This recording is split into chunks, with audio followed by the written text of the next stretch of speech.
नमो सीतायै नमो पाययामि नमो वज्राय नमो लोये सवसाहुम्। हाँ, नलिनी बेन। हाँ जी। तो जय जिनेन्द्र दीदी। हम्म। मंगलमय मंगल करण वीतरागविन्या नमो देह जेति छया अरिहंतादि महा करि मंगल करुछु महा ग्रंथ करण शुभ काज जेठी मणि समाज सत पामे निज पद राज भवना सर्व दुखो तणु कारण मिथ्या भाव तेहि सत्ता नाश करे प्रगटे मोक्ष उपाय प्रगटे मोक्ष उपाय। बहुत सुंदर मंगलाचरण आपने किया। सुबह मंगल प्रभात की मंगल वेला में हमारी चर्चा मोक्ष मार्ग प्रकाशक जी शास्त्र के अंतर्गत चौथे अधिकार में 7 तत्वों का अयथार्थ श्रद्धान, इसके ऊपर चर्चा चल रही है। और इसमें हमने 7 तत्वों की चर्चा कर चुके हैं। आज हम पुण्य और पाप के 2 तत्व जो हैं उनके संबंधी अयथार्थ श्रद्धान कैसा होता है उसकी चर्चा करेंगे। पेज नंबर 84 मिला सबको? मोक्ष मार्ग प्रकाशक जी हिंदी है, इसमें 84 नंबर पे पुण्य पाप संबंधी अयथार्थ श्रद्धान। देखो, तथा पुण्य पाप है सो इन्हीं के विशेष है। इन्हीं के माने किनके गिरीश भाई? इन्हीं के माने किनके विशेष है? 7 तत्वों के। हाँ, 7 तत्वों में भी आश्रव के विशेष है ना? पुण्य और पाप आश्रव में इंक्लूड होते हैं, है ना? पुण्य, शुभ पुण्य, अशुभ पुण्य, शुभ अरे शुभ पाप, अशुभ सॉरी अशुभ पाप, अशुभ पाप और शुभ पुण्य, पुण्य और पाप, ये दोनों आश्रम में इंक्लूड है। तो यही इन्हीं के विशेष है, माने ये 7 तत्व की चर्चा है। और इन पुण्य पाप की एक जाति है, ये दोनों एक जाति के हैं। जैसे वो आता है ना कि ब्राह्मण के यहाँ 2 पुत्रों का जन्म हुआ, है ना? एक ब्राह्मण के घर बड़ा होता है, एक शूद्र के घर बड़ा होता है। तो लेकिन है तो दोनों बेटे ब्राह्मण के ही। इसी तथापि मिथ्या दर्शन से पुण्य को भला जानता है, पाप को बुरा जानता है। ये क्या है? मिथ्या दर्शन माने विपरीत मान्यता। विपरीत मान्यता होने के कारण ये जीव पुण्य को तो अच्छा मानता है और पाप को बुरा मानता है ना? अशुभ को बुरा मानता है और शुभ परिणाम जो होते हैं उनको अच्छा मानता है। पुण्य से अपनी इच्छा अनुसार किंचित कार्य बने उसको भला जानता है, और पाप से इच्छा अनुसार कार्य नहीं बने उसको बुरा जानता है। परंतु दोनों ही आकुलता के कारण है, इसलिए बुरे हैं। अब देखो, कदाचित हमारा पुण्य का उदय चल रहा है ना, तो हमारी इच्छा के अनुसार कार्य हो जाए। आपको आपको मन में इच्छा हुई कि मुझे बंगला मिल जाए, और पुण्य का उदय था, आपको बंगला मिल गया। आपको बहुत अंदर में ऐसी इच्छा थी कि मुझे बहुत अच्छे खानदान घर की बहू मिल जाए, और वो संस्कारी बहू मिल गई आपको, तो ये आपका पुण्य का उदय रहा। ठीक है, तब तो ये व्यक्ति को अच्छा लगता है। परंतु पाप के उदय में अगर कार्य नहीं बना इच्छा अनुसार तो उसको बुरा लगता है। ऐसा लगता है भगवान मैंने क्या कर दिया, ऐसा मेरा क्या उदय आ गया, इतना पाप का उदय तो उसको अच्छा नहीं लग रहा है। पाप के उदय में हर व्यक्ति को अच्छा नहीं लगता, और पुण्य के उदय में हर व्यक्ति को अच्छा लगता है। पर यहाँ पर पंडित साहब क्या कह रहे हैं कि दोनों ही आकुलता के कारण है। माने पुण्य का उदय भी आकुलता ही कराएगा। क्यों कराएगा आकुलता? क्योंकि पुण्य का उदय भी एक सरीखा नहीं रहता, है ना? आज का करोड़पति कल रोड़पति हो सकता है, आज जो सिंहासन के ऊपर विराजमान है, कल उनकी स्मशान में राख होने दिखती है। ये बहुत अपने को समझना चाहिए। ये पुण्य और पाप दोनों वास्तव में देखा जाए तो एक ही जाति है। ये बिल्कुल एक ही समझना, इसको बिल्कुल ऐसा नहीं समझना पुण्य तो बहुत अच्छा, पुण्य तो बहुत भला, और पुण्य के उदय में तो व्यक्ति और गाफिल हो जाता है। ये भी समझना, पाप के उदय में तो फिर भी व्यक्ति को थोड़ी सुध-बुध आती है, पुण्य के उदय में तो ऐसा गाफिल हो जाता है। आप समझना, देखो सुनो ध्यान से, कि पुण्य के उदय में ये व्यक्ति को सामग्री मिलती है ना, अच्छे अच्छे संयोग मिलते हैं। फिर वो मिथ्या दर्शन है अंदर में, मान्यता तो विपरीत चल रही है, और वो पुण्य के उदय में ऐसा गाफिल हो जाता है कि उनको धर्म बरम तो सूझता ही नहीं है। उसको तो एक ही क्या बोलते, पांच इंद्रिय के विषय भोग ही अच्छे लगते हैं। कल एक भाई ने मेरे को व्हाट्सएप पे प्रश्न पूछा, है ना, वो अपने से जुड़े हुए हैं, उनका पूरा परिवार सुनता है, भले लाइव नहीं आते होंगे लेकिन उनका फोन मुझे आता रहता है। वो बच्चे ने प्रश्न पूछा कि दीदी, ये जो आप बोलते हो कि अनुकूलता में जीव को पांच इंद्रिय के विषय भोग मिलते हैं, लेकिन ये आकुलता है, दुख का कारण है, तो ये हमें तो समझ में नहीं आता, ये कैसे आकुलता इनको समझना, ये कैसे इनको, पहले तो पांच इंद्रिय के विषय समझ में नहीं आते। तो भाई पांच इंद्रिय के विषय तो तुम्हारा खाना पीना घूमना हरना है ना, ये सब होता है ना पांच इंद्रिय के विषय। तो ये सारे विषयों में ये जीव को अच्छा लगता है, और जब प्रतिकूलता होती है तो बुरा लगता है। तो क्या इससे राग द्वेष नहीं करते हो? राग द्वेष करते हो तो कर्मों का बंध होता है, मिथ्या तो दृढ़ होता है। तो इसी तरह से ये जीव नवीन कर्मों का बंध करके पूरे संसार में परिभ्रमण करता रहता है। तो पुण्य और पाप दोनों आकुलता के कारण है, इसीलिए वो बुरे हैं। बराबर। अब आगे, तथा यह अपनी मान्यता से वहां सुख दुख मानता है। अपनी मान्यता से, मान्यता अपनी है ना, विपरीता तो खुद में पड़ी है ना, तो अपनी इच्छा अनुसार मानता रहता है, सुख दुख मानता है। पुण्य का उदय आया तो मेरे जैसा कोई सुखी नहीं, पाप का उदय आया तो मेरे जैसा कोई दुखी नहीं। तो इस तरह से अपनी मान्यता से वहां पुण्य पाप के उदय में सुख दुख मानता है। परमार्थ से जहां आकुलता है वहां दुख ही है। वास्तव में देखा जाए तो परमार्थ क्या कहता है, रियलिटी क्या है, वास्तविकता क्या है, तो भाई वहां आकुलता है।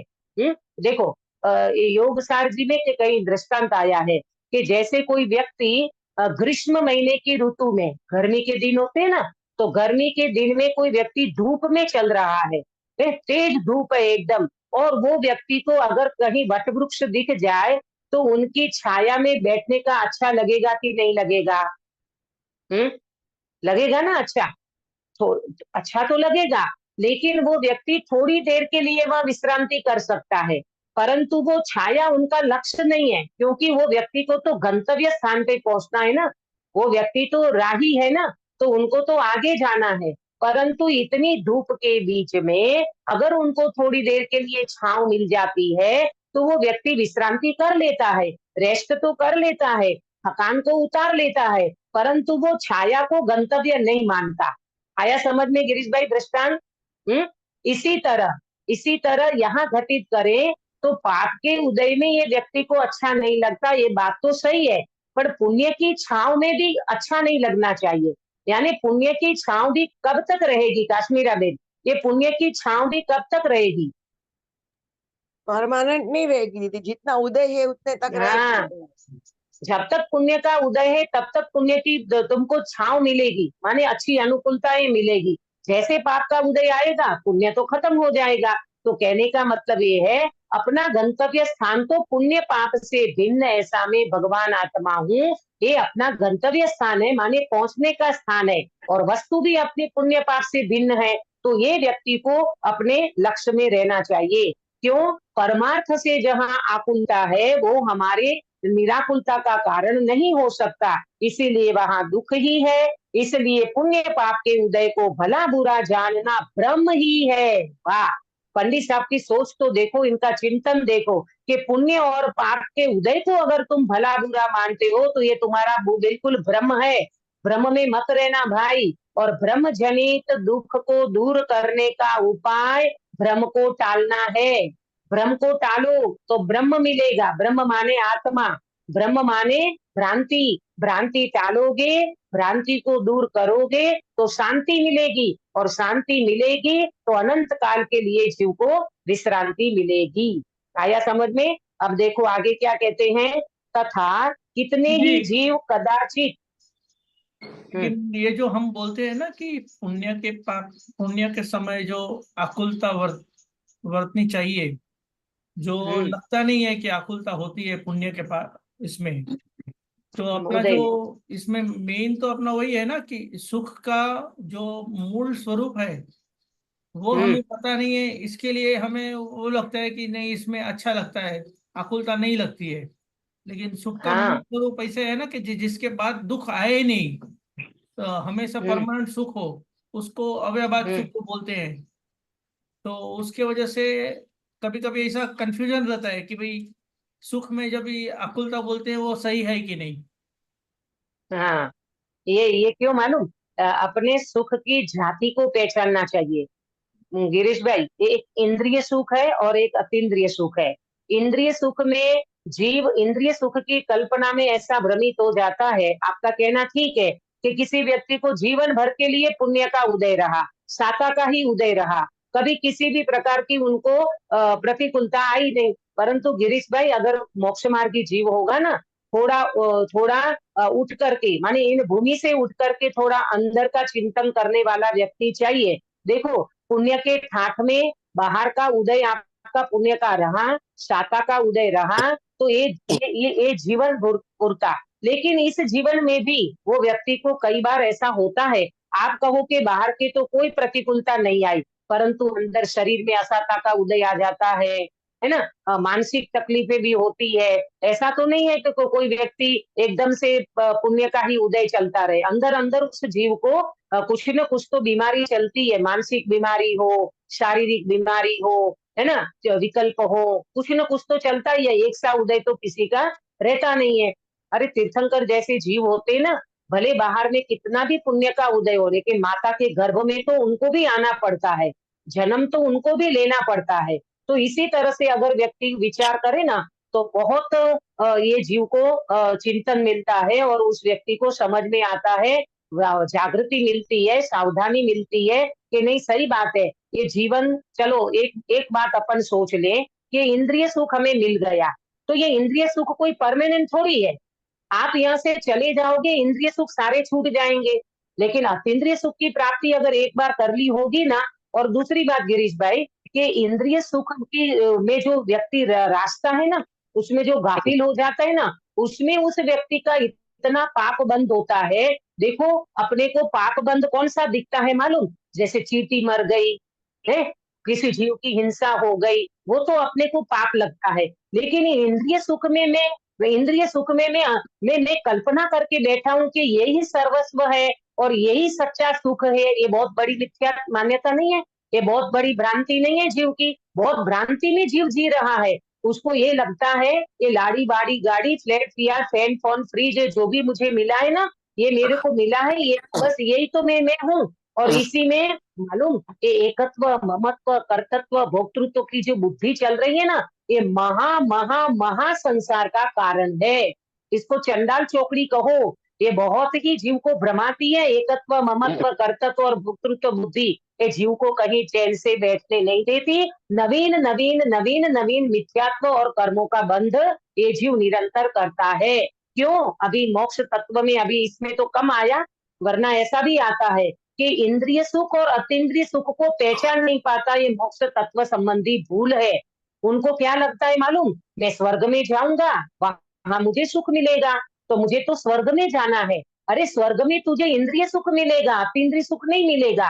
और अतीन्द्रिय सुख तो एक आत्मा के अलावा कहीं पर भी प्राप्त नहीं होता। और ये सुख तुमने जो अगर यहाँ प्राप्त कर लिया ना, तो मोक्ष में परमानेंट के लिए तुम्हें अतीन्द्रिय सुख मिलेगा।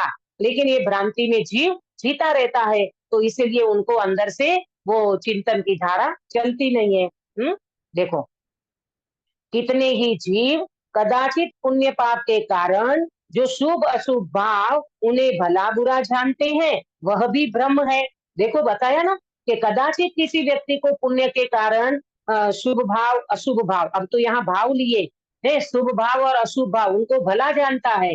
अपन देखो ना, आज कोई व्यक्ति आपसे पूछे कि गिरीश भाई आपका कैसा चल रहा है, आप कहोगे अरे बहुत बढ़िया चल रहा है, हम तो गुरुदेव में आ गए, हमको तो तत्व मिल गया, हमको तो बहुत अच्छा माहौल मिल गया, बेंगलोर जैसे में रहते हैं, भगवान के दर्शन भी होते हैं, माहौल मिलता है, क्लासें चलती है, ऑनलाइन भी हम क्लास में अटेंड करते हैं, हम तो बहुत अच्छा स्वाध्याय चल रहा है। तो अपन अपन इनमें खुश हो जाते ना, अपन इनमें भी तो संतुष्ट हो जाते हैं ना, तो ये शुभ भाव है। ये शुभ भाव में संतुष्ट नहीं होना, जब तक शुद्ध भाव प्रकट नहीं होगा, सम्यक दर्शन की प्राप्ति नहीं होगी, वो क्वालिटी अपने जीवन में नहीं आएगी, तब तक ये जीव को संतुष्टि नहीं होना है। दूसरी बात तो आगे तो ये बोला कि सम्यक दर्शन भी हो गया तत् किम, कल ही मैं स्वाध्याय कर रही थी, उसमें आया कि मालूम सम्यक दर्शन कैसा है, कोठार में पड़े हुए धान जैसा है। मुझे कोई बताएगा इसका मीनिंग, कि कोठार में पड़े हुए धान का मीनिंग क्या होता है? कौन बताएगा? सुधा बेन, सुनीता जी, कौन बताएगा? दीदी मतलब हमारे अंदर तो पड़ा है, लेकिन हम लोग उसको निकाल नहीं रहे, बाहर नहीं ला रहे हैं करके वो अगर उसे यूज नहीं करेंगे, कोठार में पड़ा हुआ धान तो सड़ जाएगा। वैसे ही सम्यक दर्शन, सतत मनन चिंतन, हमें वही मार्ग में आगे बढ़ते नहीं रहेंगे तो सम्यक दर्शन भी लुप्त ये हो जाएगा। हाँ, बहुत अच्छा आप दोनों ने प्रयास किया। कहने का मतलब ये है कि कोठार में पड़ा हुआ जो धान है ना, चलो आप ये कहोगे कि हमने तो बहुत अच्छी तरह से उसको संभाला है, साल भर तो हमारा अनाज खराब नहीं होगा, पर मालूम एक बात और समझ लेना, कोठार में पड़ा हुआ धान वो आगे वृद्धि को प्राप्त नहीं होगा। हाँ, और यही धान को अगर खेती में बोया जाए, बीज उसका बोया जाए, तो क्या होगा? और फसल अच्छी होगी और वो वृद्धि को प्राप्त होगा। तो सम्यक दर्शन को ऐसा बताया, कैसा बताया? कोठार में पड़े हुए धान की समान।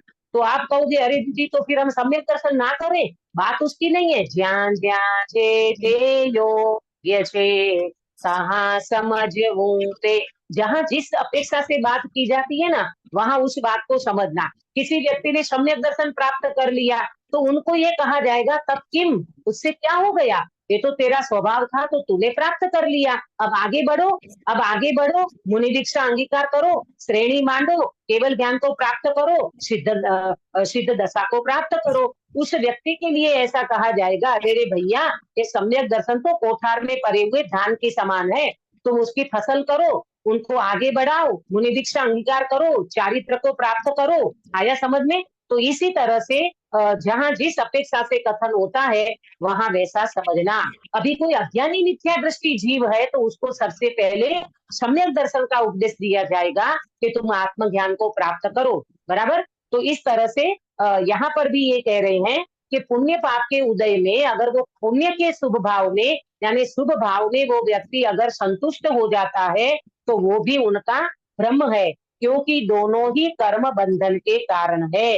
दोनों माने क्या? क्या दोनों कर्म बंधन के कारण है सुधा बेन? पुण्य और पाप। बहुत बढ़िया। पुण्य और पाप यानी शुभ भाव और अशुभ भाव दोनों ही वास्तव में कर्म बंधन के कारण है। इस प्रकार पुण्य पाप का अयथार्थ ज्ञान होने पर अयथार्थ श्रद्धा होता है। अगर तुम्हें पुण्य का भी यथार्थ ज्ञान नहीं होगा, पाप का भी यथार्थ ज्ञान श्रद्धा नहीं होगा, तो क्या होगा? बोलते हैं कि ये जीव को अयथार्थ श्रद्धान होगा। इस प्रकार अतत्व श्रद्धान रूप मिथ्या दर्शन का स्वरूप कहा है। अभी ये मिथ्या दर्शन की प्रवृत्ति चल रही थी ना, मिथ्या दर्शन, मिथ्या ज्ञान और मिथ्या चारित्र, तीनों की बात करेंगे। तो ये मिथ्या दर्शन का चैप्टर यहाँ पूरा हो रहा है। यह असत्य रूप है इसलिए इसी का नाम मिथ्यात्व है, और यह सत्य श्रद्धान से रहित है इसलिए इसी का नाम अदर्शन है। देखो सुनो, यह असत्य रूप है इसलिए इसी का नाम मिथ्यात्व, मिथ्यात्व माने विपरीत, असत्य है, और यह सत्य श्रद्धान से रहित है।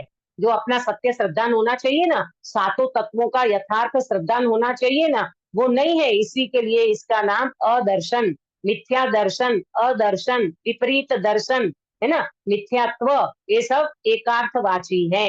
तो इस तरह से यहाँ पर आज हमारा मिथ्या दर्शन की जो प्रवृत्ति उसमें था 7 तत्वों का जो अयथार्थ श्रद्धान, उसमें फिर पुण्य पाप का अलग से दिया। ये पुण्य पाप के अलग से भी इन्होंने पंडित साहब ने बहुत अच्छे से बता दिया कि पुण्य पाप में ये जीव किस तरह की भ्रांति करता है, यथार्थ श्रद्धान करता है, इसको बताया। अब मैं आपको 3 बातें नोट कराती हूँ, 3 गलती इसकी पुण्य और पाप की, ये करके फिर अपन मिथ्या ज्ञान के स्वरूप को चर्चा करेंगे। ठीक है। नंबर 1, पुण्य और पाप का विपरीत श्रद्धा में जीव क्या गलती करता है। नंबर 1, एक जाति होने पर भी, एक जाति होने पर भी पाप को बुरा और पुण्य को भला जानता है।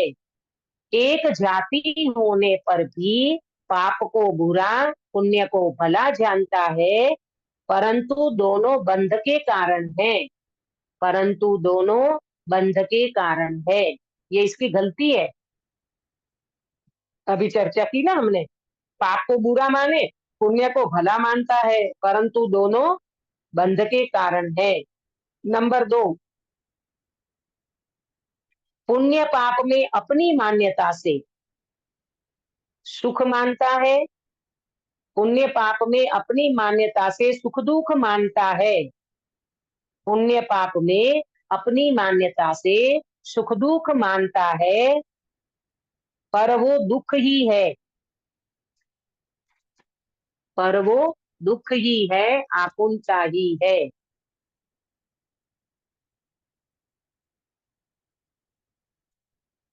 तीसरा, पुण्य पाप का जो कारण है, पुण्य पाप का कारण क्या है, अभी जो चर्चा चली शुभ अशुभ भाव, पुण्य पाप के कारण जो शुभ अशुभ भाव है उनको भला बुरा जानता है।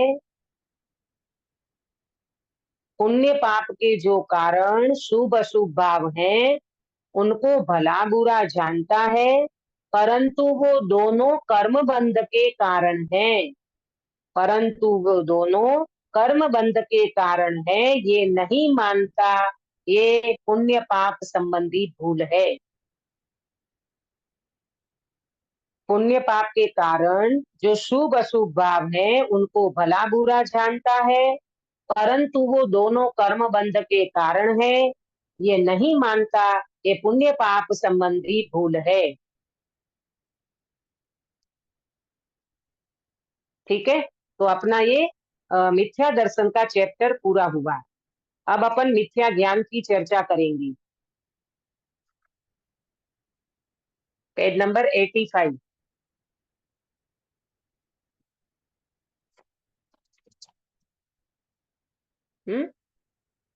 हो गया सबका?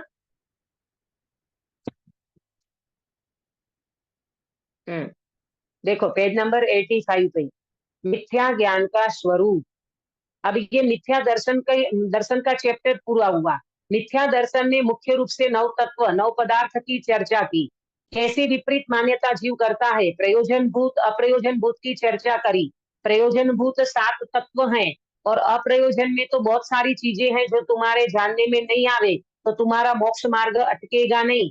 परंतु अगर आपने, हमने, सभी ने क्या नहीं किया, 9 तत्वों का यथार्थ श्रद्धा नहीं किया, तो ये जीव का मोक्ष मार्ग स्टार्ट भी नहीं होगा, शुरुआत भी नहीं होगी, है ना। तो इसको हमने समझा। अब देखो अपन मिथ्या ज्ञान के स्वरूप की चर्चा करते हैं।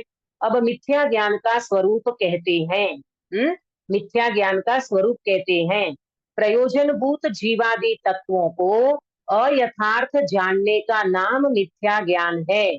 प्रयोजनभूत जीवादि तत्वों को, प्रयोजनभूत पता है ना, प्रयोजनभूत माने जिससे हमारा दुख दूर होवे और सुख की प्राप्ति होवे, उसको प्रयोजन भूत तत्व कहते हैं। बराबर। तो ये जीवादि तत्वों का प्रयोजन भूत है, इनका अयथार्थ जानने का नाम मिथ्या ज्ञान है। वहां क्या था, मिथ्या दर्शन में क्या था, किरण बेन, मिथ्या दर्शन में क्या लिया था प्रेमलता जी? स्वरूप श्रद्धा नहीं है। मिथ्या दर्शन में श्रद्धा। अयथार्थ ज्ञान था। हाँ नहीं, वहाँ यथार्थ, यहाँ तो जानने का नाम मिथ्या ज्ञान कहा, वहाँ श्रद्धान। बहुत बढ़िया। हाँ, मानना था, हाँ, मानना। बराबर। अयथार्थ मानना, अयथार्थ श्रद्धान का नाम मिथ्या दर्शन था। हाँ? और यहाँ पर जानना, ज्ञान की बात है ना, तो क्या लिया? प्रयोजनभूत जीवादि तत्वों को अयथार्थ जानने का नाम मिथ्या ज्ञान है, क्योंकि ज्ञान जानने का काम करता है ना। तो हम अगर प्रयोजनभूत तत्व को अयथार्थ जानेंगे तो हमको मिथ्या ज्ञान होगा। वहां मिथ्या दर्शन की बात करी, यहाँ मिथ्या ज्ञान की बात करते हैं। प्रेमलता जी, आपको समझ में आया? किरण बेन? जी जी जी।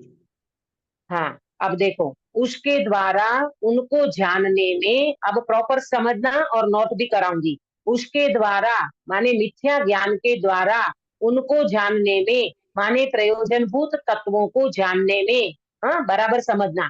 संशय, विपर्यय, अनध्यवसाय होता है। ये तीन क्या है? ज्ञान, मिथ्या ज्ञान के दोष हैं। हमारे मिथ्या ज्ञान के में ही मिलता है।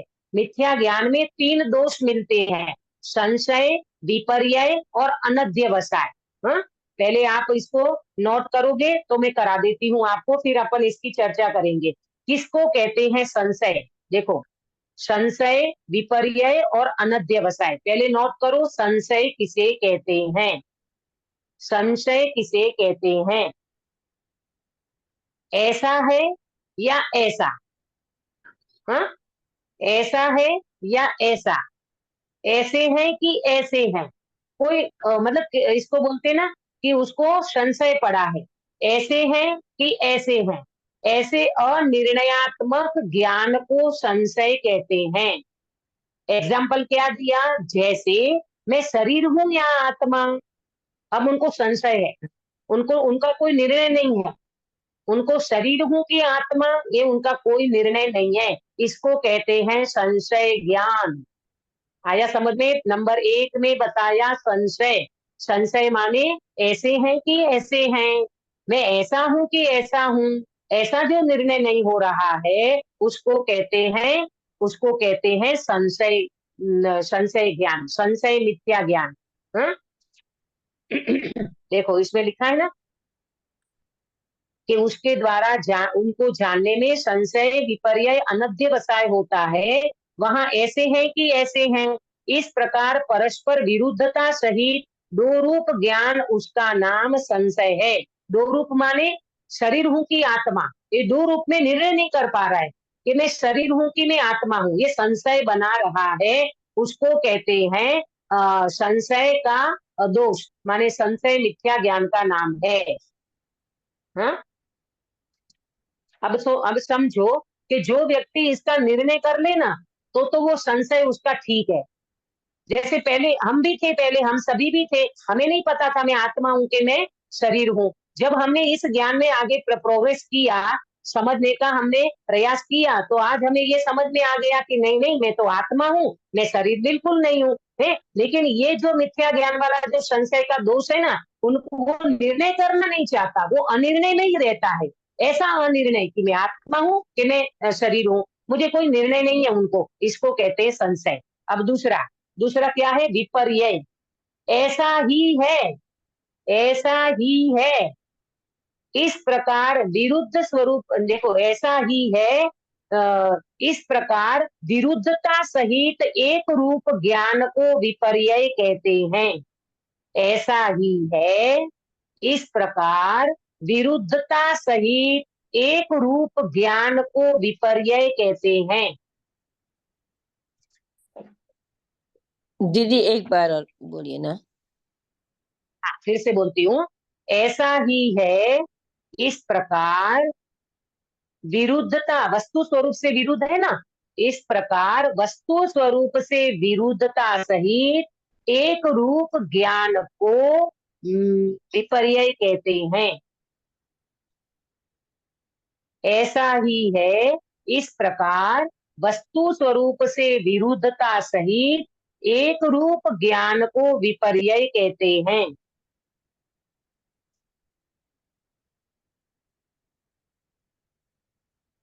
ये विपरीता है। ऐसा ही हूं, एग्जाम्पल क्या दिया? मैं शरीर ही हूं, मैं शरीर हूं, ऐसा ही मानता है वो कि मैं शरीर हूँ, हो गया काम। क्या काम हो गया?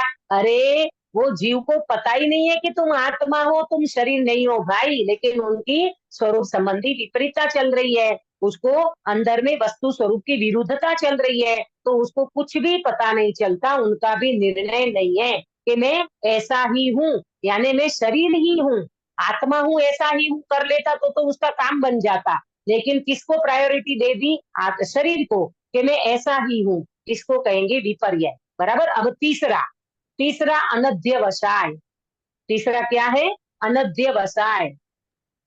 दीदी हाँ, जैसे बोलते हैं कि मैं नित्य ही हूँ, तो ये अपेक्षा पर लागू करेंगे कि विपर्य ज्ञान होगा ये?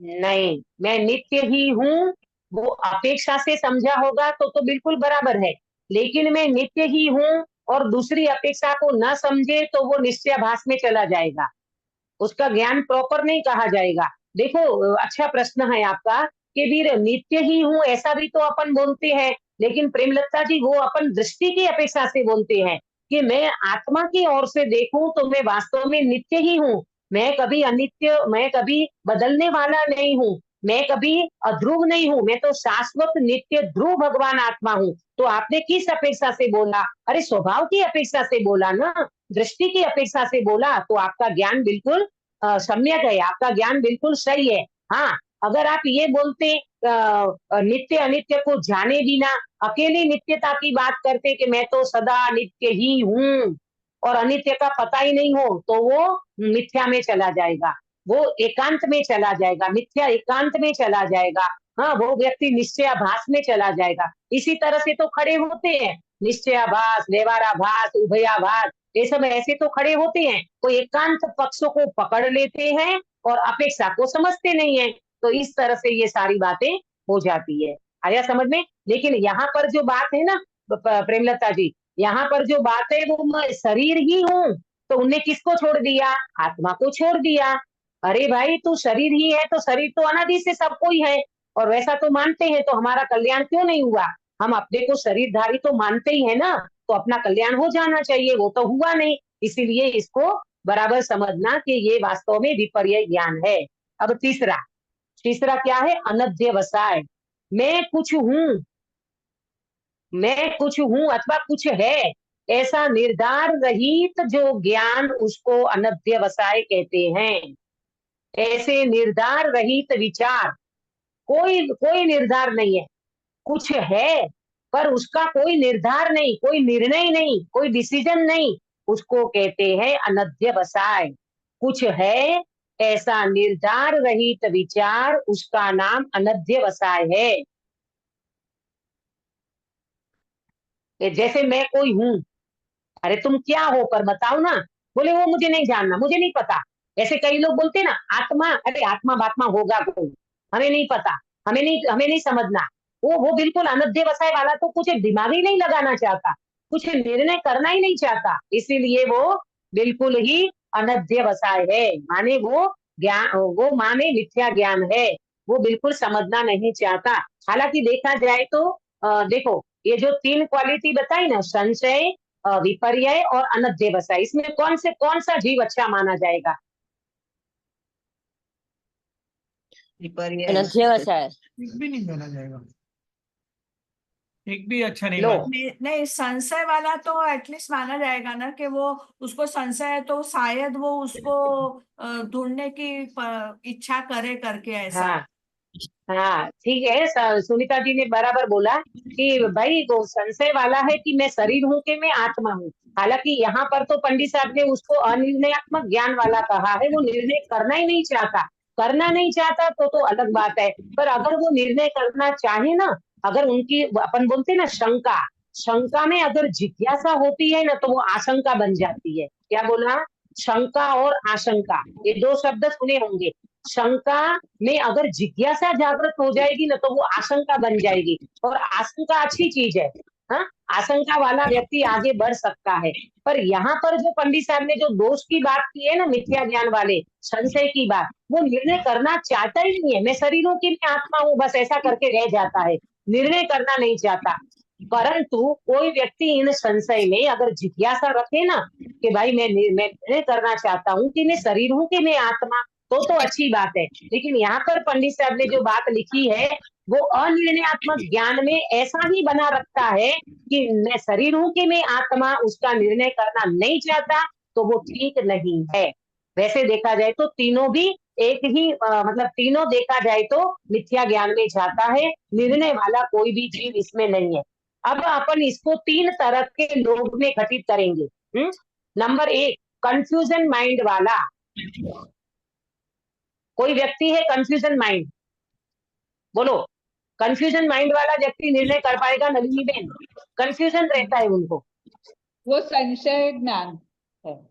हाँ वो संशय, कंफ्यूजन माइंड वाला वो संशय कि मैं शरीर हूँ कि मैं आत्मा हूँ, बराबर। अब दूसरा व्यक्ति जिसकी सोच उल्टी है, वो क्या, उसमें क्या आएगा? विपर्य। विपर्य। बहुत बढ़िया, विपर्य। सोच ही उल्टी है, मैं तो शरीर ही हूँ। लो, उनकी तो सोच ही उल्टी है, तो ये हो गया विपर्य। और तीसरा व्यक्ति है, हमें कोई लेना देना नहीं है, स्वर्ग हो कि नरक हो हमें कोई लेना देना नहीं, हम तो बोलते हैं ना, हम तो हमारे भोगों में मस्त हैं। ये क्या है? अनध्यवसाय। अनध्यवसाय। बहुत बढ़िया, ये अनध्यवसाय वाला व्यक्ति है। तो ये 3 प्रकार के यहाँ पर पंडित साहब ने मिथ्या ज्ञान का स्वरूप बताया। पहला क्या बताया? पहला संशय बताया, ऐसा है कि ऐसा। अनिर्णयात्मक ज्ञान को यहाँ पर संशय कहा, जैसे मैं शरीर हूँ कि मैं आत्मा हूँ, उनका कोई निर्णय नहीं है। दूसरा विपर्य, ऐसा ही है, विरुद्धता बिल्कुल स्वरूप संबंधी विपरीतता, तो इसको कहा विपर्य, और कि मैं शरीर ही हूँ। और तीसरा अनध्यवसाय, कुछ है लेकिन हमें नहीं पता, हमें पता ही नहीं करना है, नरक है कि स्वर्ग है कि, बोलते आभव मीठो परभव कोणे दीठो, वो तो भोगों में मस्त पड़ा है, उसको कोई जानने की जिज्ञासा नहीं है, वो अनध्यवसाय है। और ये तीनों मिथ्या ज्ञान के दोष हैं, बराबर। यहाँ तक बात समझ में आई। तथा अब यहाँ देखो 85 पेज पे, तथा अप्रयोजनभूत पदार्थों को यथार्थ जाने, तथा अप्रयोजनभूत पदार्थों को यथार्थ जाने या अयथार्थ जाने, उसकी अपेक्षा मिथ्या ज्ञान सम्यक ज्ञान नाम नहीं है। अब सुनना ध्यान से, पॉइंट बदल रहा है। अभी प्रयोजनभूत तत्व में क्या कहा? 3 प्रकार के दोष की बात करी, संशय, विपर्य और अनध्यवसाय। अब पंडित साहब ये कहते हैं कि प्रयोजन भूत में तो तुम्हारा ज्ञान सम्यक होना चाहिए, बराबर। अब अप्रयोजन की बात करते हैं गिरीश भाई, ध्यान से सुनना। अप्रयोजन में क्या बताते हैं? अप्रयोजन भूत पदार्थों में तुम उन चीज को प्रॉपर जानो या न जानो, उससे तुम्हारा ज्ञान मिथ्या सम्यक नाम नहीं पाता है।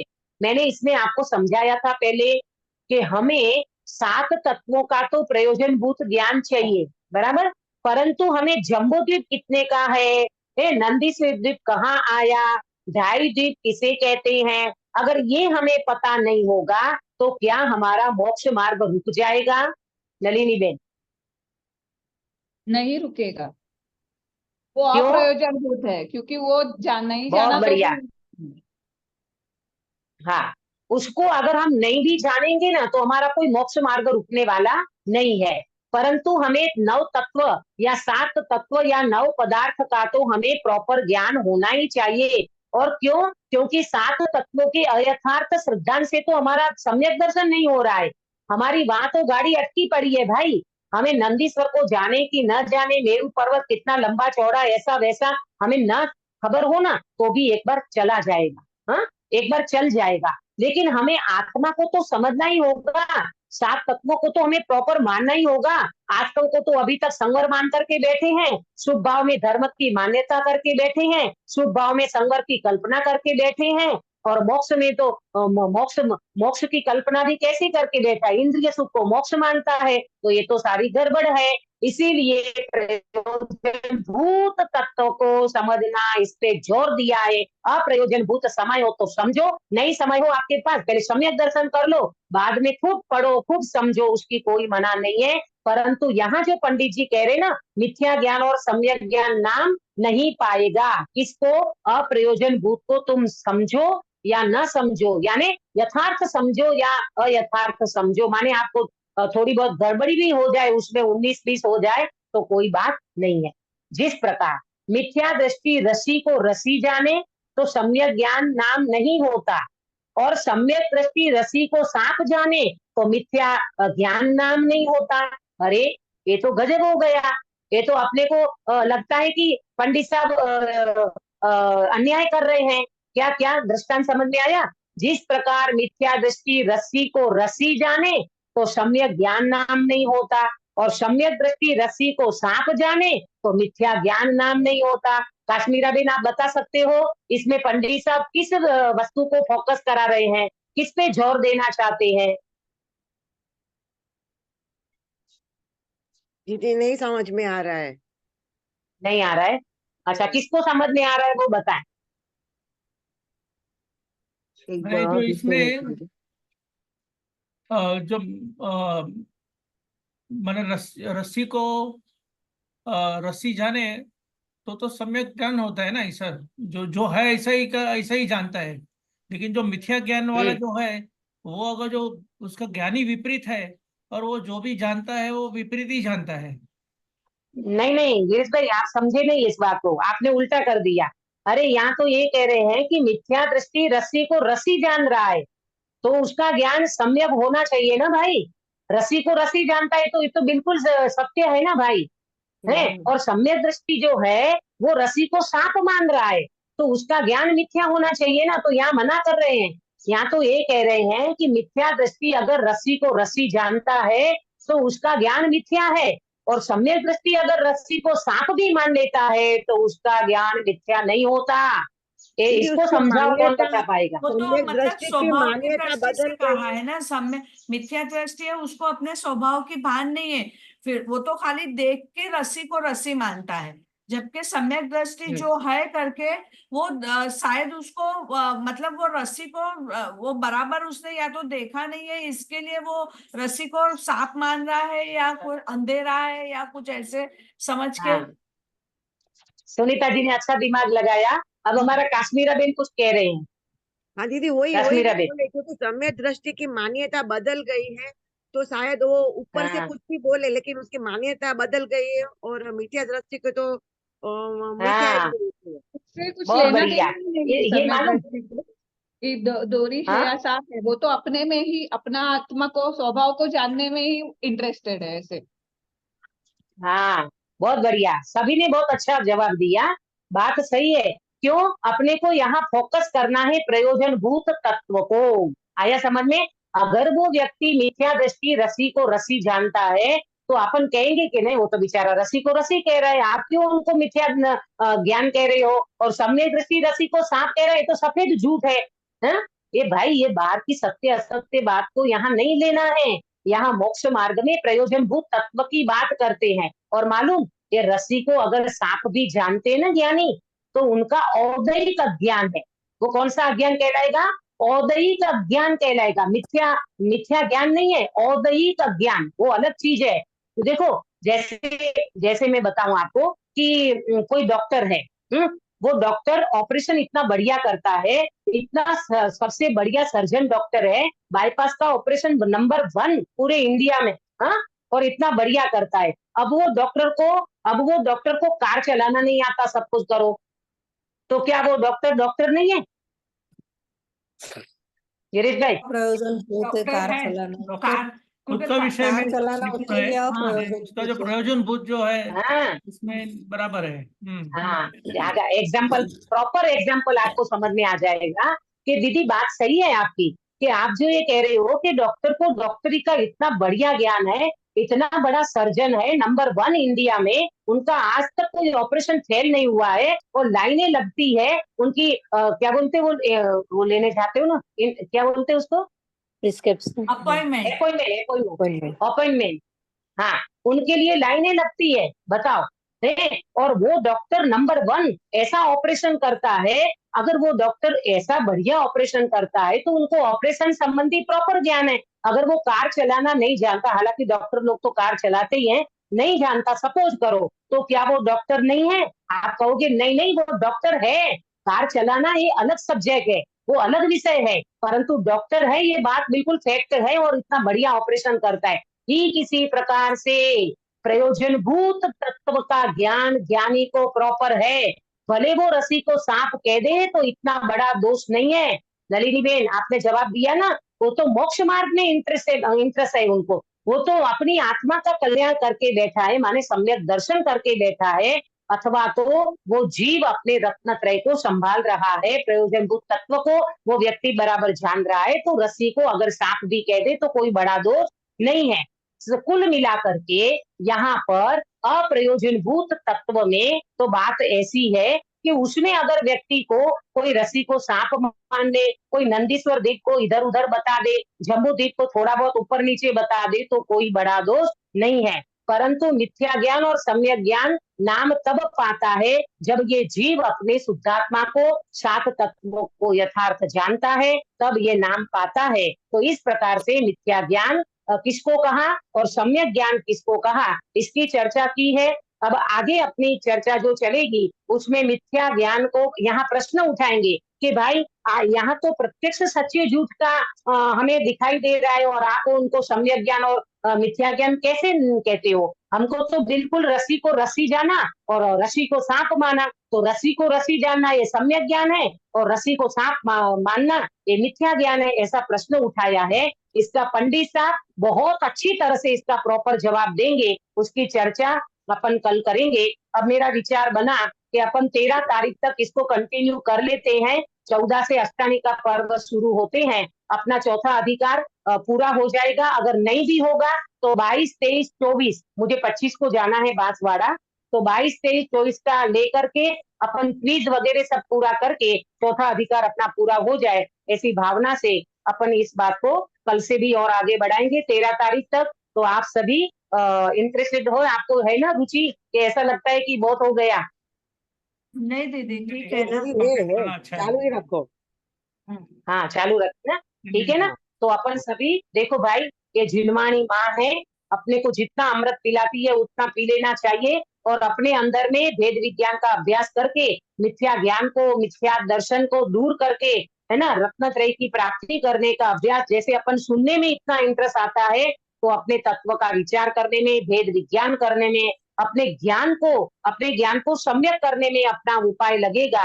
हाँ, उपाय करेंगे तो जरूर अपना मोक्ष मार्ग प्रशस्त होगा। इस मंगल भावना के साथ बात को विराम देती हूँ। निज निधि निज में बताई गए अनंत उपकार, इसके लिए दिन रानी माँ को वंदना सतवार है, वंदना सतवार है। काश्मीरा बे कायो सर करावते?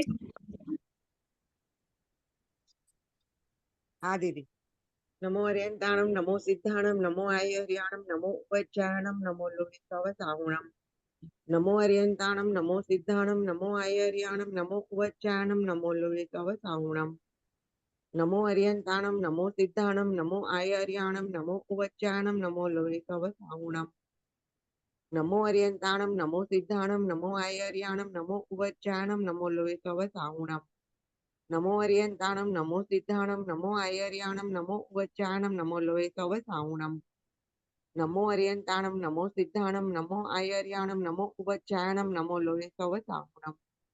नमो अर्यंताणम, नमो सिद्धाणम, नमो आयर्याणम, नमो उपज्जायणम, नमो लोहितवसाहुणम। नमो अर्यंताणम, नमो सिद्धाणम, नमो आयर्याणम, नमो उपज्जायणम, नमो लोहितवसाहुणम। नमो अर्यंताणम, नमो सिद्धाणम, नमो आयर्याणम, नमो उपज्जायणम, नमो लोहितवसाहुणम। नमो अर्यंताणम।